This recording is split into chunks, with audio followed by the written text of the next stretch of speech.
Assalamualaikum warahmatullahi wabarakatuh. Selamat siang, salam sejahtera bagi kita semua. Teman-teman yang saya banggakan, pada kesempatan kali ini kita akan membahas terkait dengan manusia dan kepribadian. Kita tahu bahwa sebagai bangsa yang besar, kita harus bisa mengambil pelajaran dari guru-guru bangsa, tokoh-tokoh nasional, aktor-aktor sejarah yang telah terlebih dahulu berjuang untuk bangsa Indonesia. Dalam rangka kita bisa mengambil nilai-nilai dari perjuangan Jenderal Sudirman, maka kita harus mampu menjalani dunia akademik di berbagai fakultas di Universitas Jenderal Sudirman dengan mengambil berbagai macam teladan kepribadian yang kemudian dengan mengambil teladan dari Jenderal Sudirman, pasti kita akan bersungguh-sungguh dalam menghadapi berbagai macam tantangan dan menggapai prestasi yang akan mengharumkan nama pribadi dan Universitas Jenderal Sudirman. Kita harus bangga bahwa kita bagian daripada makhluk yang diciptakan oleh Tuhan Yang Maha Esa berupa manusia. Siapa itu manusia? Manusia adalah makhluk yang berakal budi, yang mampu mengembangkan ilmu pengetahuan, teknologi, budaya dalam rangka melaksanakan amanah dan penghambaan kita kepada Allah Subhanahu wa Ta'ala, Tuhan Yang Maha Esa. Bentuk ciptaan Tuhan yang paling sempurna, yang memiliki potensi untuk memilih cara hidup yang baik, untuk selanjutnya akan berakibat kepada kesejahteraan pri kehidupan di dunia dan di akhirat nanti setelah alam fana dan alam kufur. Maka perbedaan kita dengan hewan, kalau manusia memiliki dua sisi, yaitu sisi rohani dan ada sisi jasmani. Dari sisi rohani jasmani, ketika berkembang secara maksimal, maka akan menghasilkan mutu dan produktivitas di dalam bekerja. Berbeda dengan binatang, pasti tidak memiliki rohani. Binatang hanya memiliki jasmani. Nah, di dalam kepribadian seseorang itu ada namanya jati diri, tata nilai yang konkret yang dapat dikembangkan sehingga mampu memberikan gambaran kinerja kehidupan masyarakat yang baik.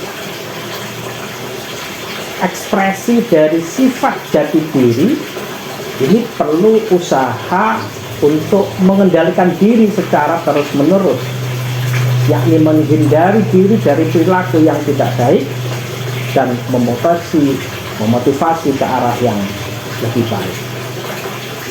Oleh karena itu, di dalam mata kuliah jati diri unsur ini ada namanya manusia, kepribadian, dan pengendalian diri. Manusia itu menurut beberapa pakar terkait dengan teori evolusi manusia yang telah hilang, di mana manusia ini oleh beberapa tokoh didefinisikan sebagai hewan yang berbudaya karena memiliki ukuran dan bobot otak yang besar, sehingga manusia ini memiliki spesifikasi yang tidak dimiliki oleh binatang yang lain. Maka perbedaan manusia dengan makhluk lain itu salah satunya adalah manusia memiliki otak yang besar, berjalan dengan tegak, memiliki tangan, bahkan mampu atau memiliki kemampuan mengubah lingkungan untuk keperluannya. Menurut Parsudi, manusia ini memiliki karakter, memiliki ciri-ciri. Yang pertama, manusia adalah makhluk yang paling sempurna. Yang nomor dua, kemampuan berpikir manusia ini adalah kemampuan terbesar dalam diri manusia. Manusia itu akan selalu bersifat yang ilmiah, berbeda dengan manusia dalam konteks agama. Manusia dalam konteks agama ini memiliki arti hewan yang memiliki akal budi. Komponen prinsip yang membedakan manusia dengan hewan adalah dari sisi rohani, di mana rohani ini hanya dimiliki oleh manusia dan jasmani ini dimiliki oleh manusia sekaligus dimiliki oleh hewan yang lain. Di dalam kehidupan manusia ada namanya aturan samawi, aturan keagamaan. Manusia memiliki nabi dan rasul, memiliki Tuhan dan lain sebagainya. Maka dalam konteks agama, manusia ini kedudukannya sebagai makhluk yang mulia, yang sekaligus menerima mandat dari Allah SWT, Tuhan yang Maha Esa, untuk menata, memelihara, menjaga bumi serta isinya agar lestari. Itu manusia dalam konteks agama. Maka apapun yang dilakukan manusia di muka bumi hanya ada dua: memperbaiki lingkungan alam semesta atau merusak alam semesta. Tidak mungkin hewan selain manusia membuat kerusakan di muka bumi. Hanya manusia yang memiliki kemampuan untuk merusak alam semesta.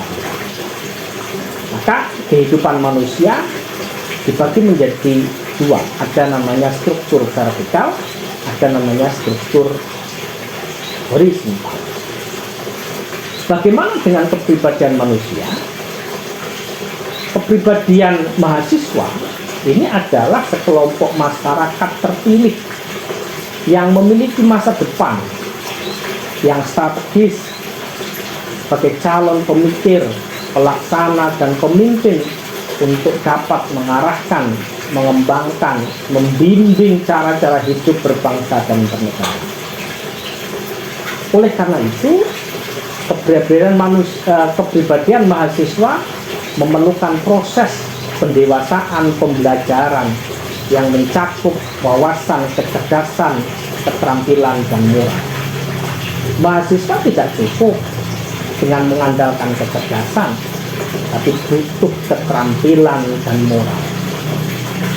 Tidak cukup hanya memiliki skill tanpa memiliki moral. Kalau tidak memiliki moral, yang terjadi kelak nanti akan menjadi tenaga-tenaga yang begitu sangat cerdas, tetapi memiliki sifat korup. Dan ini tidak dikehendaki oleh para pendiri bangsa.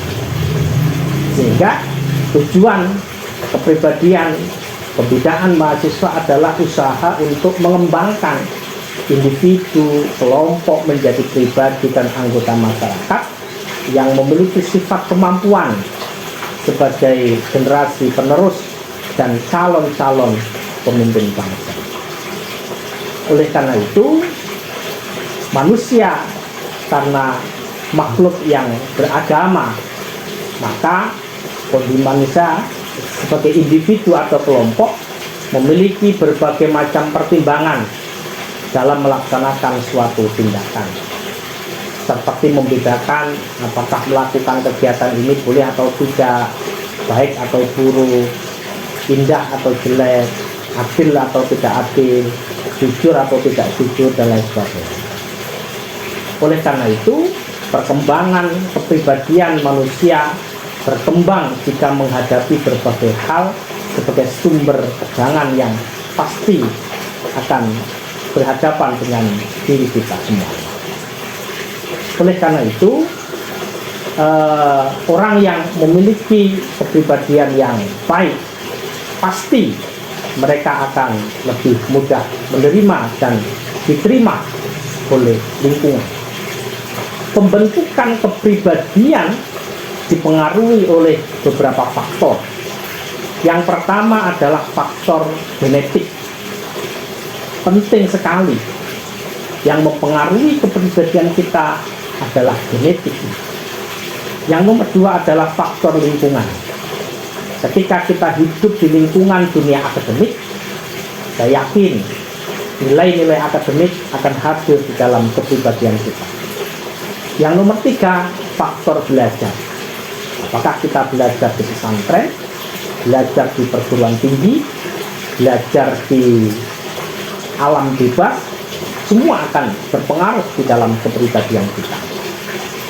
Yang nomor empat adalah faktor pengasuhan orang tua.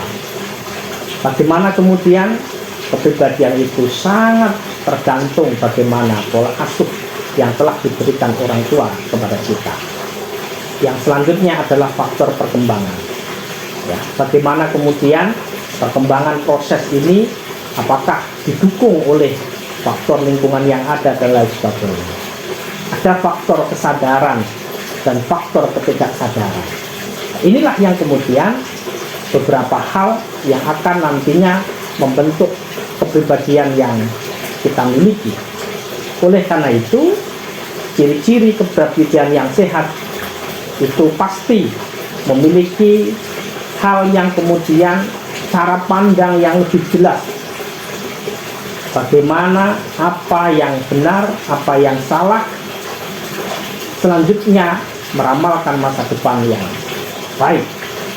Oleh karena itu, di dalam dinamika kehidupan sehari-hari, maka kita perlu bagaimana kemudian kita memposisikan diri sebagai manusia yang paling baik di hadapan Tuhan, di hadapan makhluk-makhluk yang lain di dalam satu sisi, tapi di sisi yang lain memiliki tanggung jawab yang begitu besar.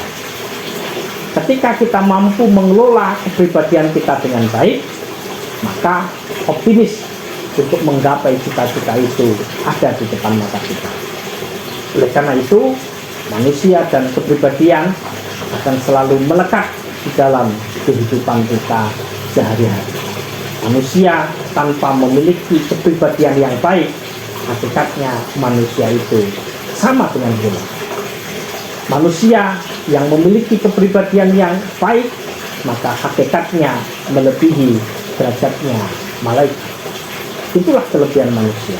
Sehingga sejauh mana kita sebagai mahasiswa-mahasiswi ini memiliki kepribadian yang baik, sejauh mana kebaikan-kebaikan yang kita lakukan itu selalu memberi manfaat dan kebaikan untuk bangsa dan negara. Semakin kita bermanfaat, memberikan kebaikan kepada orang lain, hakikatnya semakin kita memiliki kepribadian yang baik juga. Saya kira begitu. Terima kasih. Kurang lebihnya mohon maaf. Selamat siang. Assalamualaikum warahmatullahi wabarakatuh.